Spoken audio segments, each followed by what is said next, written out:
ang ilaw ng tahanan. Kung nagawa niya sa Ujungan, magagawa niya sa buong lalawigan. Mga taga San Fernando, kahijukan magdiwang. Ang ilaw ng tahanan, ng lalawigan, ng Romblon, Mayor Trina Firmalo Fabi! Salamat, Kuya Rod. Maayong gabi sa tanan. Igwa po ako pangutana sa mga kandidato nga yari diri sa akon atubangan. Base, yari ka mo. Base, nagkandidato ka mo. Kay may mga pangarap kita. May mga pangarap kita para sa aton isla. May mga pangarap kita para sa aton banwa. May mga pangarap kita para sa aton mga kasimanwa. Kamo ay gasuporta sa pangarap man. Pangarap para sa inyong mga pamilya, para sa inyong mga sarili. Anong mga pangarap ina? Gusto nato ng maayos nga buhay? Nga ang aton mga unga ay makapag-eskwela? Na malusog ang mga katawan, aton mga lawas? Nga kung magkasakit man kita, may adequate o maayos nga health system nga masalo sa aton. Nga may pagkaon kita adlaw-adlaw. Nga may oras kita para ma-enjoy kasama ang aton mga palangga sa buhay. Tama? Imaw inang aton mga pangarap. Ang pangarap nga mapamana naton ang aton isla, bukon lang sa aton mga kaungaan, kundi hanggang sa aton mga kaapu-apuhan.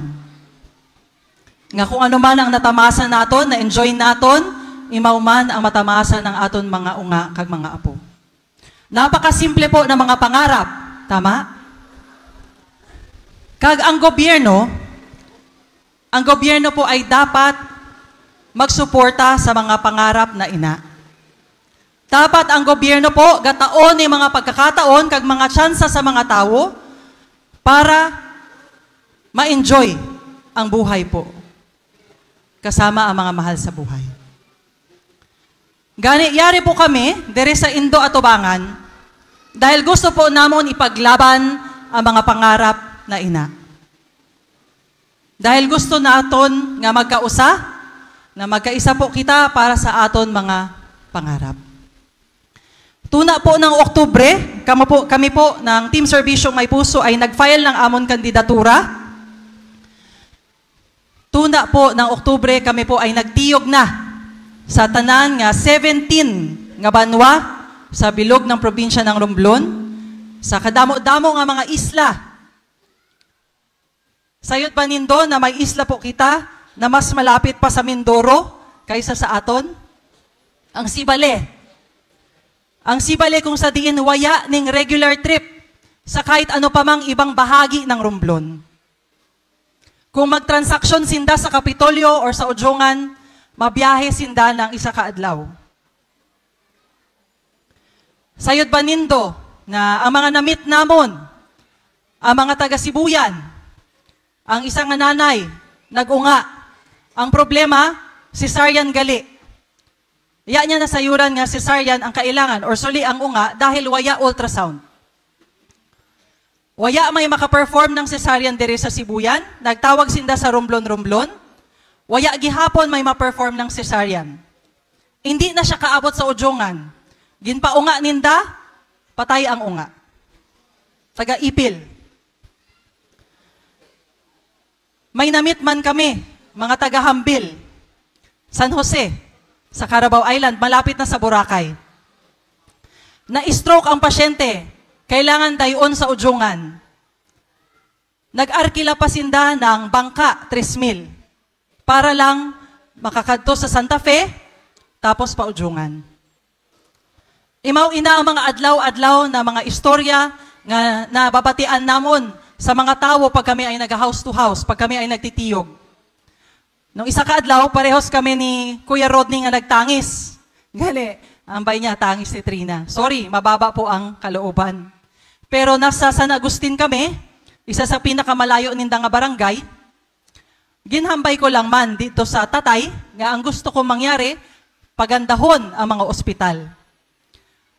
Bigla siyang nagtangis dahil nadumdum niyang iyao nga na namatay nung Oktubre.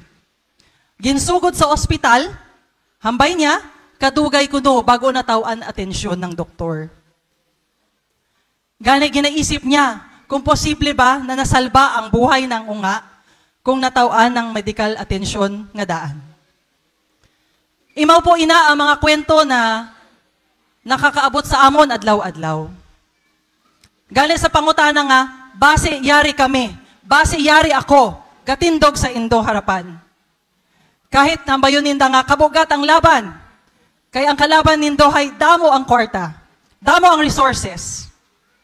Yari kami dahil sa mga tao nga adlaw-adlaw may ginaproblema, may naranasan dahil ang aton gobyerno ay kuyang sa pagresponde sa mga problema ng mga tao.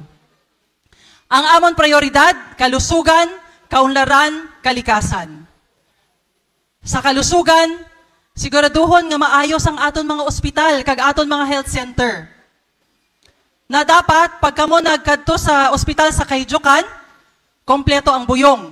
Hindi na magbakay sa guwa, sa liwas. Ang mga laboratorio, dapat at the very least ang mga basic na laboratorio kompleto. Pagka mo naoperahan ng doktor, dapat waya ning PF or bayad. Hindi kailangan magbaligya kalabaw. Dapat ang pobre waya hadlok nga magsuyod sa ospital. Imaw ina ang aton gustong mangyari.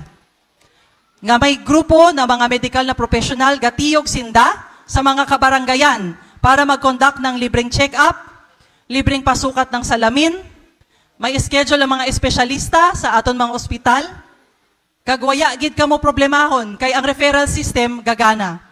Kung kaya diri sa ospital sa Kayjukan, mas maayo. Pero kung kailangan dayon sa ibang ospital pa, sa Romblon or sa Ujungan, dapat po waya na kamo problemahon. Dapat ang ambulance, waya bayad. Ang pagtransport sa indo, waya bayad. Kompleto ang mga kagamitan, may ga-assist sa indo nga staff. Imaw ina ang gusto namon nga maitaong nga health system. Ang ibang taga-Sibuyan na ospital sa Capiz, iba sa Iloilo. Dapat may MOA ang provincial government sa Capiz kag sa Iloilo, may pondo na medical assistance para po pag may mga pasyente kita dito, may assistance man gihapon kita maitao sa inda. May bahay tuluyan sa Ujungan, may bahay tuluyan sa Manila para po sa mga pasyente.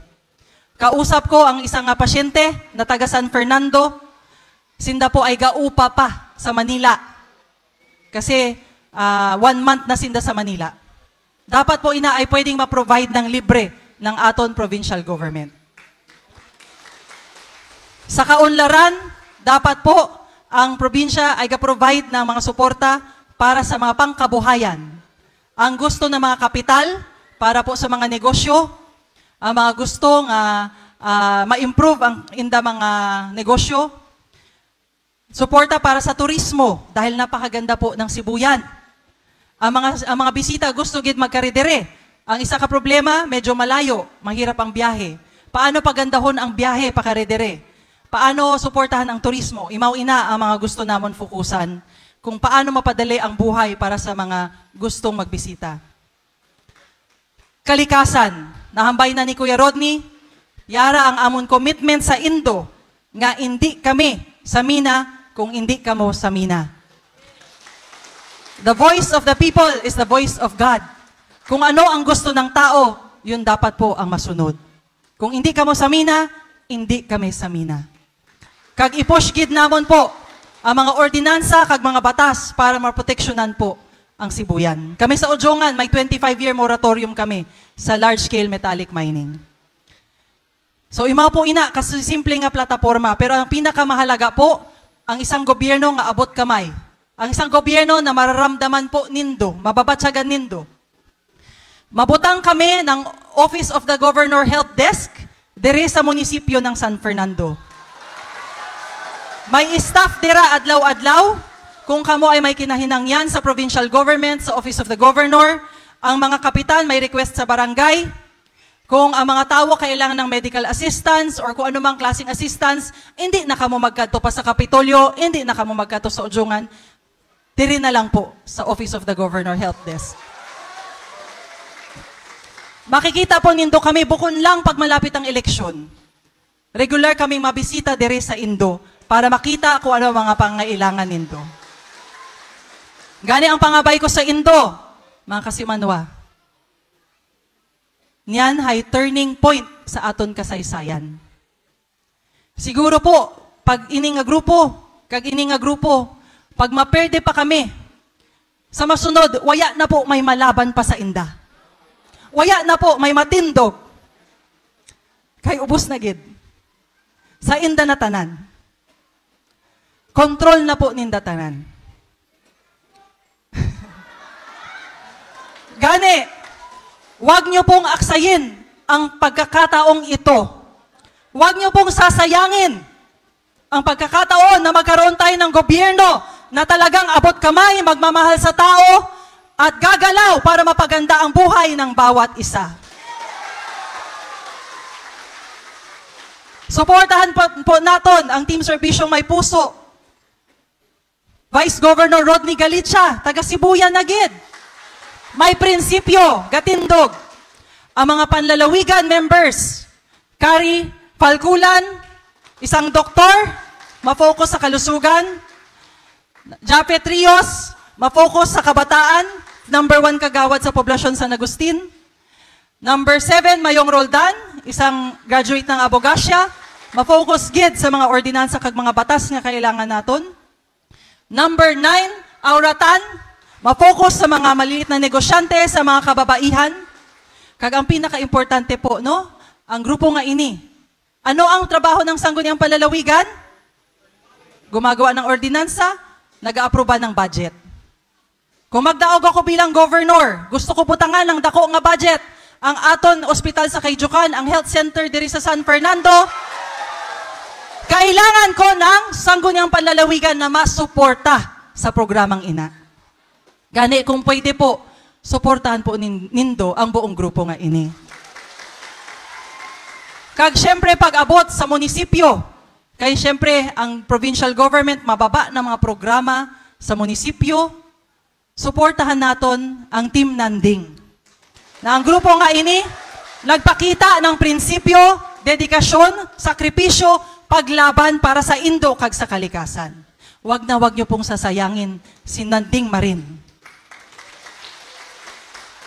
Si Engineer Elmore Borda, amang Sangguniang Bayan members. Nabatian na nato ng inda mga programa, plano kag plataporma, siguro panahon na magkaroon tayo ng ganitong klaseng mga lideres. Kapasalamat man po ako sa suporta ng aton dating Vice Governor, Dongdong Ilagan, aton dating Mayor, Dindo Rios, siyempre kasama man si Tita Ruby, kay Ma'am Jane, na asawa po ni Tito Ninong Nanding, sa congressional candidate, Ma'am Vivienne Carmona, sa Indo nga tanan po, nga yari dire, balik-balikan naton, base yari kita. Kay gusto naton, finally, nga matupad ang tanan ng aton mga pangarap. Magtulungan po tayong lahat magkaisa at makikita po natin na magkakaroon po ng bagong Romblon. Bagong probinsya po para sa atong tanan. Salamat gid po, maayong gabi.